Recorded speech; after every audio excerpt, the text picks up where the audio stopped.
sekarang udah ada nilai di bursa. Jadi tinggal kita sendiri menentukan nilai seperti apa. Dan kita juga harus bersiap modal. Assalamualaikum warahmatullahi wabarakatuh. Selamat sore menjelang malam. Gimana kabarnya hari ini? Mudah-mudahan pada sehat semua. Yang sakit cepat sembuh, yang sakit tetap bugar, tetap jaga stamina. Gimana nih kabar gembiranya? Gimana nih, masih pada semangat klik petirnya ya?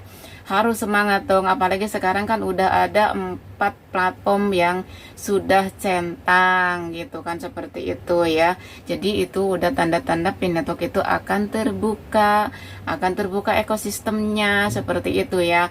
Nah di sini juga ada kabar yang nanti kita bacakan bareng-bareng. Ini dari Nicholas sendiri ya, Twitternya Nicholas. Ini sisa yang kemarin belum kebaca semua karena kita durasi takut keburu kepanjangan gitu kan. Takut nanti kalau kepanjangan teman-teman nontonnya malas. Dan saya ucapkan banyak, sebelum lanjut ke obrolannya, saya ucapkan banyak terima kasih buat teman-teman subscriber yang selalu support, selalu dukung channel ini. Dan saya juga ucapkan terima kasih banyak buat teman-teman yang sudah berkomentar positif di channel saya ini. Dan saya juga tidak lupa ucapkan banyak terima kasih buat teman-teman Sinar Channel yang Sinar Collection yang alhamdulillah sudah terus-terusan melakukan transaksi, yaitu saya ucapkan terima kasih karena itu salah satu dukungan kalian ke toko saya, toko online saya. Nah di sini saya pesan buat teman-teman sebelum ngobrol ya, sebelum ke ininya. Pesan buat teman-teman, jaga akun, jaga perasaan diri, jadilah viral yang cerdas, jangan mau dibodohi lagi, jangan mau dibohongi lagi. Karena sekarang sudah mulai titik terang, sudah terbuka, jangan saling menyalahkan lagi, jangan saling menipu orang lagi, seperti itu ya. Nah, dipesan satu kata buat teman-teman, kalau nonton video usahakan sampai tuntas, jangan sampai gagal paham, seperti itu. Jangan jangan selalu diambil wah bener ya, segini bener ya, udah ngebayang, wah punya uang sekian miliar, punya uang 100 sekian juta, sekian ratus juta, wow, jangan ngebayangin seperti itu. Saya rasa semua orang itu pengen, karena ini banyak banget, bukan 1-2 kali. Padahal di YouTube kita itu udah dijelaskan bahwa setiap video itu jangan langsung diambil positif, itu harus digarisbawahi dulu, harus dipikir pakai logika dulu. Dan sekarang gini, pikir aja pakai logika. Di daerah mana sudah bisa melakukan transaksi dengan koin Pi dengan nilai GCP? Sedangkan koin Pi sendiri di bursa harganya bisa dibilang nggak nyampe $1 ya kemarin, tapi nggak tahu hari ini seperti itu. Nah jadi sekali lagi pesan buat teman-teman, jangan langsung diambil positifnya, diambil uangnya, jangan selalu membayangkan yang belum kita tahu nanti terjadi atau tidak, seperti itu. Jadi pesannya itu, setiap nyimak video itu simak baik-baik, resapi baik-baik, dengarkan ucapannya itu arahnya kemana, seperti itu. Karena setiap saya bikin konten pasti, kalau saya misalkan menggemborkan nih, wah koin Pi harganya $10.000, tapi jangan langsung diambil positif. Boleh kita berpikir positif, tapi harus pakai logika dulu. Saya selalu bilang seperti itu. Ini banyak banget teman-teman yang menjapri saya di video kemarin terutama ya, yang ada pembahasan tentang kalau nggak salah itu ekosistem dibuka, tidak ada batasan untuk transaksi di platform. Satu itu, kedua itu nilai itu 10.000 USDT, 1 Pi sama dengan 1 bulan sama dengan 0,8 Pi, seperti itu ya. Itu sebenarnya udah jelas banget di situ di video yang kemarin tuh seperti itu. Tapi kenapa masih banyak banget teman-teman yang selalu yang gagal paham tentang video? Saya rasa semua konten kreator, semua video itu jarang-jarang ada yang real. Terus masih banyak yang bertanya, Mbak Sinar ini real enggak sih? Ini bener enggak sih? Ini kabarnya dari mana sih? Sumber ceritanya dari mana sih? Ya kita kan bisa di mana aja nyari sumber cerita. Karena kita konten kreator, kita bisa nyari di Twitternya, bisa nyari di Discordnya, bisa nyari di aplikasinya sendiri, atau di media sosial yang lainnya gitu kan. Kita itu mudah untuk mencari informasi. Apalagi kalau informasi yang bikin kita melampung, terbang tinggi, akhirnya kita jatuh sendiri kan sakit, seperti itu. Nah di sini kita langsung bacakan aja, ada nih ya di beranda kita pun sudah ada ya, nanti kita bacakan lagi ya di beranda kita. Ini dari Nicholas sendiri. Dunia Pi mulai terbuka dalam ekonomi real, memperkenalkan global Pi market pasar. Tempat Anda dapat membeli dan menjual apa saja menggunakan koin Pi. Nah, ini sudah sering banget dari video-video sebelumnya saya membahas tentang ini. Jadi kita itu bisa membuka pasar di kampung kita sendiri, di daerah kita sendiri. Apa itu pasar Pi global? Adalah pasar internasional. Tempat transaksi dilakukan secara eksklusif di DP. Tidak ada mata uang fiat, tidak ada bank, hanya pioner yang bertransaksi secara langsung dengan pioner. Nah, ini paham kan ya? Terus, apa yang diharapkan produk digital dan fisik tersedia untuk dibeli?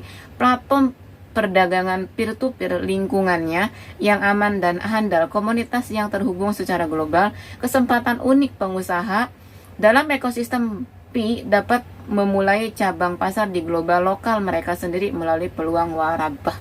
Nah, ini itu kita itu udah dikasih wadahnya, udah dikasih uangnya, udah dikasih wadahnya, tinggal kita cara menggunakannya, cara memasarkannya. Sering banget di video-video sebelumnya kalau kita membuka pasar secara peer to peer aja di lingkungan kita juga bisa gitu kan, misalkan secara barter-barteran dengan misalkan dengan palawija, atau misalkan ada satu komunitas kita bisa menggunakan transaksi barter-barteran dengan komunitas sendiri seperti itu. Yang penting satu, jangan merugikan orang lain.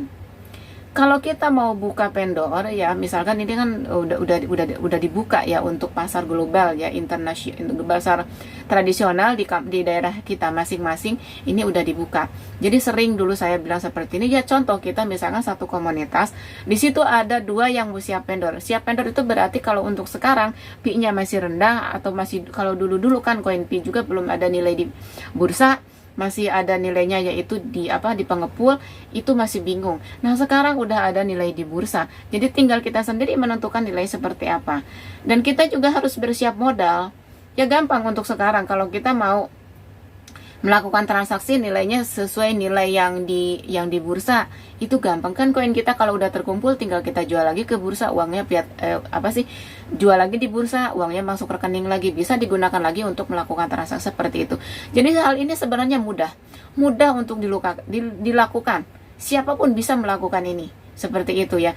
Nah, ini yang kedua, ini di beranda kita juga ada, mungkin teman-teman udah pada baca ya, tadi pagi saya buka, ini ada ya di beranda kita sendiri.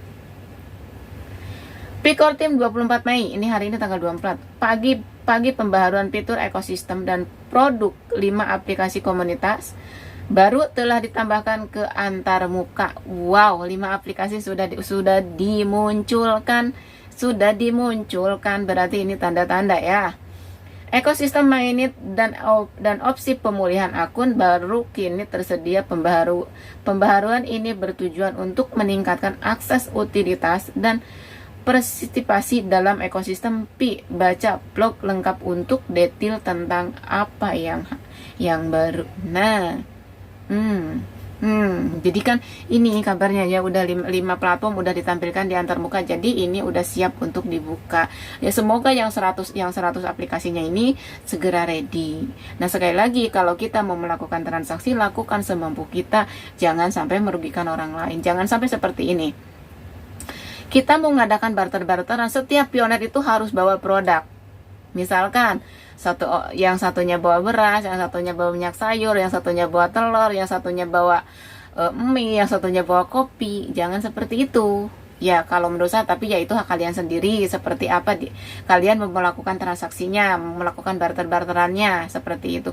Otomatis kalau kita melakukan barter seperti itu, otomatis orang-orang itu transaksi melalui wallet kita.